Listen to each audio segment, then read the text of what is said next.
What do you need to step up to really make a difference in this game against Gonzaga? I think put a lot of pressure on the guards on Williams Goss.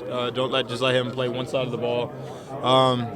Just take my shots when they come. I didn't lose any confidence in my shot or myself from yesterday. Everyone has a bad game or two, and I'm happy that my teammates picked me up. But I'm just happy I got another chance to play well. Great execution. After yesterday, is there any place you're trying to get involved in the half for just get easy? No, I think yesterday I was trying to attack the rim and draw contact, but I just think I need to focus more on just making the shot than getting fouled. Not really worried about my offense so much as just doing what I can to win the game. How does Pardon deal with guys who are 3, 4, 5? I think he does a pretty good job. Derek. I feel like it's very similar to Notre Dame's Bonzi Colson, and Colson's an undersized center who has really long arms, and they both seem to hold their own against these bigger forwards. I think Derek does a good job of making the bigger centers play both ends of the floor. When you have to guard somebody really extremely tough on offense, and then go back on the other end of the floor and try to score yourself, it will wear you down. So I just think Derek's doing a good job.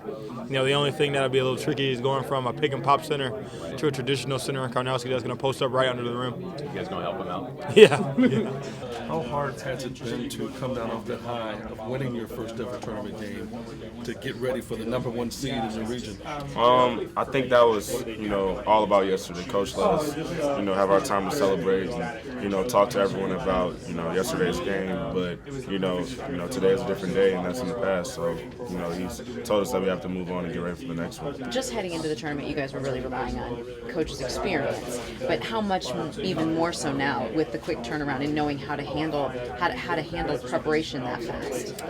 Well, I think, this is, not as, similar to the Big Ten, but it's a little bit because we had some big wins at the Big Ten tournament and, it was, back-to-back games. So, we know what it's like, to be playing back-to-back games against great teams. So, we're just going to try to lock in today and tomorrow and watch a lot of film and be hopefully ready to play tomorrow. How'd you guys decompress last night?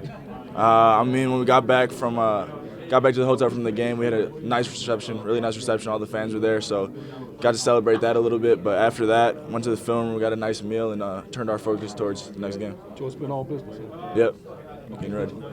Barrett, it's nice to have an afternoon game and some time to turn around a normal schedule as opposed to those late night games last week in DC. Yeah, definitely a lot better schedule than the Big Ten tournament. 9 o'clock. We had another 9 o'clock game the next day, but then playing that semifinal at 3, that was a tough turnaround for sure. Walk me through your guys' schedule since the game last night. So got back to the hotel, had a meal, got a quick little break to get off our feet, came back down, had a team meeting, and we watched some film this morning after breakfast, had a walkthrough, stretched a little bit, and then we'll have practice after the media session today. Thanks.